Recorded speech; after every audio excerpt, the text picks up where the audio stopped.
આ વર્ષે ચોમાસું લંબાતા તેની અસર શિયાળુ વાવેતર પર પડી છે। ગત વર્ષની સરખામણીએ કૃષિ વાવેતરમાં થોડી સુસ્તી જણાય છે, જેના પગલે કૃષિ જણસીઓ એકંદરે મોડી બજારમાં આવશે। મગફળી સહિતના પાકો પલળી જતા તેને ઉપાડવાનું ટાળી સુકાવા દેવા પડ્યા છે, જે કારણે આ માલનો બજારમાં નિકાલ મોડો થઈ રહ્યો છે। રાજકોટ જિલ્લામાં કયા પાકનું કેટલા હેક્ટરમાં વાવેતર થયું છે, જાણીએ ખેતીવાડી અધિકારી પાસે। હું તૃપ્તિ પટેલ, જિલ્લા ખેતીવાડી અધિકારી, રાજકોટ। બેન, શિયાળુ વાવેતર શરૂ થઈ ગયું છે, કેવું વાવેતર છે અને ક્યાં ઓછું ક્યાં વધારે છે? રાજકોટ જિલ્લામાં અત્યારની સ્થિતિએ 1,15,000 હેક્ટર વિસ્તારમાં વાવેતર થયું છે, જેમાં મુખ્યત્વે ઘઉં અને ચણા પાકનું વાવેતર છે।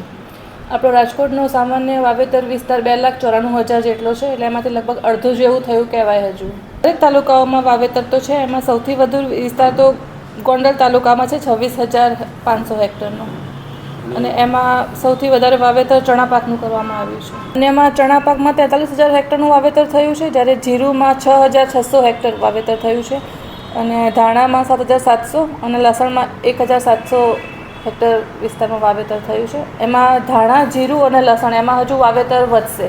આ વખતે ગરમી હતી હમણાં સુધી, જેથી વાવણીની સિઝન લગભગ ઓક્ટોબર 15 પછી ચાલુ થતી હોય છે રવિ સિઝનની, પણ હમણાં સુધી ગરમી હતી એટલે આ વખત વાવેતર થોડું મોડું થયું છે, નવેમ્બર એન્ડથી ચાલુ થયું છે।